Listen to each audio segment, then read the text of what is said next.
sambut sama-sama.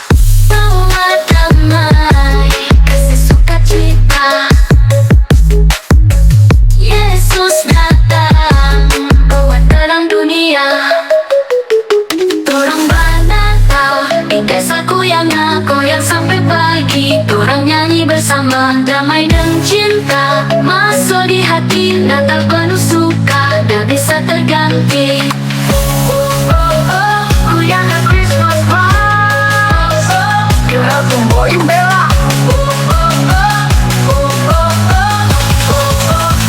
Kita tumbuhin bela.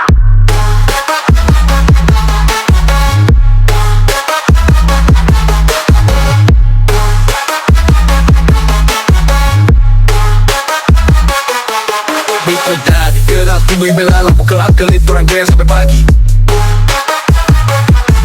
Lampu Natal menyala di tiap rumah, anak datang hati senang. Pohon Natal sobat diri gagah, kasih Yesus torang berkat.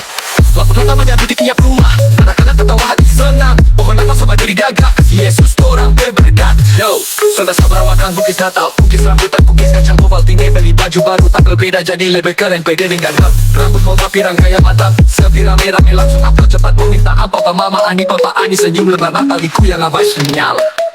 Torang Natal, di desaku yang goyang sampai pagi. Torang nyanyi bersama, damai dan cinta masuk di hati. Natal penuh suka, tak bisa Jetis, terganti. yo lilin so menyala, terang di malam, kasih Natalnya ke semua jadi nyaman. Baku sayang torang, baku sayang selalu, ku yang vibes kasih murni itu. Tangan di atas, mari goyang, sampai pagi rayakan Natal panjang. Pas meledak crowd bersatu, Natal di ku yang penuh restu. Torang Natal, di desaku yang goyang sampai pagi. Torang nyanyi bersama, damai dan cinta masuk di hati. Natal penuh suka, tak bisa terganti. Jetis, yo lilin so menyala, terang di malam, kasih Natal nyata. Semua jadi nyaman, baku sayang torang, baku sayang selalu. Ku yang vibes, kasih murni itu. Tangan di atas, mari goyang sampai pagi rayakan Natal. Polka tumbuhin bela, dan polka seru. Mau minta ampau kasih sayang, musik jiral tambohin bela. Natal ku yang paling enak. Natal, di desaku yang goyang sampai pagi. Torang nyanyi bersama, damai dan cinta masuk di hati. Natal penuh suka, tak bisa terganti.